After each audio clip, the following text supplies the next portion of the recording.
ربنا ولک الحمد بھی ہے، یہ سارے الفاظ درست ہیں۔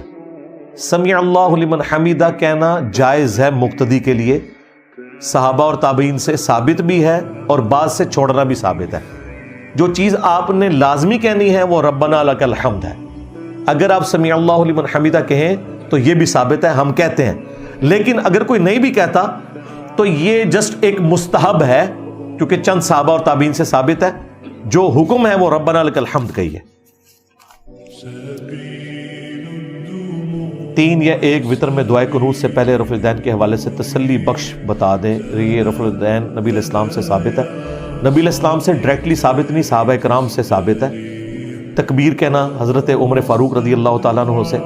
وتر کے اوپر آپ میری تفصیلی ویڈیو دیکھیں، مسئلہ نمبر 130 اس میں میں نے تفصیل کے ساتھ بتایا ہوا ہے کہ اگر تو آپ تکبیر کہیں گے پھر رفع الیدین بھی کریں گے اور دوبارہ ہاتھ باندھیں گے اور پھر دعائے قنوت پڑھیں گے، لیکن اگر آپ تکبیر نہیں کہتے تو پھر آپ سورت کے ساتھ بھی دعائے قنوت ملا سکتے ہیں۔ دونوں طریقے جائز ہیں۔ 3 تابعین سے یہ چیز ثابت بھی ہے ڈائریکٹلی کہ وہ رفع الیدین بھی کرتے تھے۔ اس کی اصل وہ حدیث ہے جو ابو داؤد میں ہے کہ نبی علیہ السلام رکوع سے پہلے جو بھی تکبیر کہتے تھے حالت قیام میں، اس کے ساتھ رفع الیدین ضرور ہوتا تھا۔ لہٰذا حضرت عمر کا قیام کی حالت میں رفع الیدین ثابت ہو گیا۔ جب دعائے قنوت سے پہلے یہ الفاظ ہیں کہ وہ تکبیر کہتے تھے یا تابعین تکبیر کہتے تھے، تو تکبیر میں امپلائڈ ہوتا ہے، خواہ وہ تکبیر نماز جنازہ کی ہو قیام کی حالت میں، چاہے وہ قنوت وتر کی ہو، چاہے نماز عیدین کی ہو۔ قیام کی حالت میں جب بھی آپ اللہ اکبر کہیں گے تو آپ نے تکبیر کے ساتھ ہاتھ بلند کرنے ہیں۔ نماز جمعہ میں تشہد میں یہ کیا لکھا ہے؟ جی ہو جائے گا، وہ روایت ضعیف ہے کہ جو تشہد میں شامل ہو تو وہ ظہر کی نماز پڑھے، کسی صحیح روایت میں نہیں ایسا آیا۔ البتہ ظاہر ہے کہ وہ ثواب پھر آپ کو تشہد کا ہی ملا ہے، ظاہر ہے رکعت تو آپ کو نہیں ملی نا۔ بخاری مسلم حدیث ہے جس نے 1 رکعت پائی ہے تو وہ جماعت پا رہا ہے، تو نماز تو آپ کی ہو جائے گی، البتہ آپ کو وہ ایکسٹرا آرڈنری ثواب نہیں ملے گا۔ تو آپ تشہد میں بھی شامل ہوں تو پھر 2 رکعتیں ہی پڑھیں۔ بہتر یہ ہے کہ جمعہ رہ گیا تو اگلی کسی مسجد میں چلے جائیں، یہاں تو جمعے 12:30 سے شروع ہوتے ہیں اور 3 بجے تک چلتے ہیں۔ کپڑا فولڈ کر کے نماز پڑھنا، کپڑا فولڈ کر کے اگر پرماننٹلی فولڈ کیا ہوا ہے نا کسی نے، جس طرح پائنچے فولڈ کیے ہوتے ہیں پینٹوں کے، یا کسی زمانے میں کرتے کا بھی اتنا حصہ وہ پرماننٹلی فولڈ کر کے رکھتے تھے، تو وہ تو آپ کے لباس کا حصہ ہے، اس میں تو وہ شرعی حکم نہیں لگتا۔ ویسے اسپیشلی فولڈ کرنا وہ منع ہے نماز کے لیے۔ اگر کوئی کپڑا فولڈ کرتا ہے، یعنی وضو کر کے آیا اور اوپر آستین چڑھی ہوئی ہے اور اب وہ نماز شروع کر دے، نہیں، پہلے آستین کو نیچے کرے۔ وہ بخاری مسلم میں حدیث ہے، نبی علیہ السلام نے نماز کے دوران کپڑوں کو فولڈ کرنے سے، بالوں کو فولڈ کرنے سے منع کیا ہے۔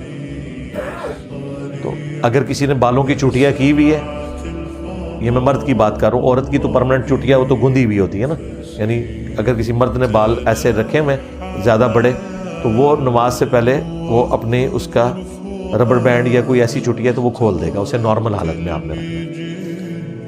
باقی یہ جو شلوار یوں کر کے اوپر کرنی پڑتی ہے نا، اڑیسنا جسے کہتے ہیں شلوار کو، وہ بھی فولڈ کرنے میں آتی ہے، لیکن وہ پھر شرعی مجبوری بن جاتی ہے ان لوگوں کے لیے جن کی شلواریں لمبی ہے۔ ویسے تو مرد کی شلوار ٹخنوں سے اوپر ہی عام حالت میں ہو، لیکن جس کی لمبی ہے، پرانی سلی ہوئی ہے، تو ان کو ٹھیک کروائیں، اور اگر کوئی اور ایشو ہے تو کم از کم نماز کی حالت میں آپ اسے فولڈ اوپر سے کر کے اوپر کر لیں، یا فولڈ کیے بغیر بھی تھوڑا سا کھینچے تو اوپر چلی جاتی ہے۔ وہ ایک مجبوری ہے، کیونکہ وہ ابو داؤد میں حدیث ہے کہ جس کا کپڑا ٹخنوں سے نیچے ہے اس کی نماز درست نہیں ہے، وہ پھر مجبوراً کرنا پڑ جاتا ہے۔ رشتہ بچانے کے لیے جھوٹی قسم کھانا، دیکھیں لڑائی کو مٹانے کے لیے جھوٹ تو بولا جا سکتا ہے، بخاری مسلم میں حدیث ہے 3 مواقع کے اوپر آپ جھوٹ بول سکتے ہیں، حالت جنگ میں بھی، صلح کروانے کے لیے بھی، اور میاں بیوی آپس میں۔ بعض اوقات پتہ ہے شکی مزاج قسم کی بیویاں ہوتی ہیں، شکی مزاج قسم کے خامند ہوتے ہیں، لیکن اس میں دھوکہ نہیں ہونا چاہیے کسی کو، یہ ذہن میں رکھیے گا۔ اور کوشش کریں اس میں توریہ ہو، یعنی ذو معنی الفاظ، ایسے الفاظ جن کے 2 معنی بنتے ہوں، جس طرح حضرت ابراہیم نے کیا جب بت توڑ دیے تو بڑے کے کندھے کے اوپر کلاڑا رکھا تو کیا کہا ان کے بڑے نے کیا ہوگا، اور وہ اپنے دل میں اس کا بڑا اپنے آپ کو مراد لے رہے تھے کہ میں ان سے بڑا ہوں طاقتور جن کو تم نے خدا مانا ہوا ہے، اور انہیں یہ امیج دیا کہ جس کے کندھے پر کلاڑا رکھا ہوا ہے اس نے کیا ہوگا، تو اس پہ وہ پھر سوچنے مجبور، ان کا تجھے پتہ ہے یہ تو بولتے ہی نہیں ہے، پھر انہوں نے کہا اوف ہے تو آڑے بزرگ بھی تھے تسی بھی انتم وآباؤکم فی ضلال مبین۔ انجینئر صاحب ابراہیمی نے کہتے ہیں سیدھی پوڑ کے رکھ بابا جی ساڑھے بابا جان نے بھی یہی کیتا سی، انتم وآباؤکم فی ضلال مبین۔ اچھا آپ کو بتاؤں کرامت، پہلی دفعہ یہ جو جملہ ہے نا بابت شاہی کوئی نہیں، یہ میری زبان سے جو نکلا، ظاہر ہے یہ کوئی محاورہ تو نہیں تھا پنجابی کا، اب تو یہ پنجابی کا سب سے مشہور محاورہ بن چکا ہے۔ پہلی دفعہ جب یہ ادھر ہی 8 سے 1.5 سال پہلے نا میں حضرت ابراہیم علیہ السلام کا کوئی واقعہ یہی والا بیان کر رہا تھا، تو اس میں نا بائی چانس میں نے ذکر کرتے کرتے نا یہ میری زبان سے نکل گیا کہ ابراہیم علیہ السلام نے تو ہمیں اس حوالے سے تعلیم فرمایا ہے تو بابت شاہی کوئی نہیں۔ اچھا وہ جب یہ میں نے بعد میں سنا نا پھر وہ ایسا مقبول ہوا اللہ کی بارگاہ میں، اب تو اس کو پھر کمپلیٹ کیا نا کہ میرے نبی صاحب ہے ہی کوئی نہیں، تیرے بابے تھے شاہی کوئی نہیں، تو یہ ابراہیمی طریقہ ہے۔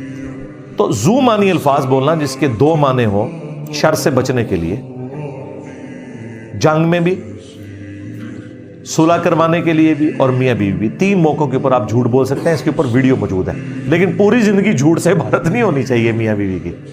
کبھی کبھار کوئی ایسا مسئلہ ہو گیا جس کی وجہ سے بعض اوقات کوئی ایسا معاملہ کرنا پڑ جاتا ہے، کوئی درمیان کا راستہ نکال لیں۔ اب بعض بیویاں ایسی ہوتی ہیں کہ آپ اپنے دوست کے گھر سے کھانا کھائیں یا دوست کے ساتھ ہوٹلنگ کر کے آ جائیں اور وہ گھر میں انتظار کر رہی ہیں تو وہ تو آپ کے ساتھ لڑائی کریں گی، تو اگر یہ ہے پھر ہوٹل پہ آپ اتنا ہی کھائیں کہ 1 روٹی گھر میں بھی آ کے کھا سکیں۔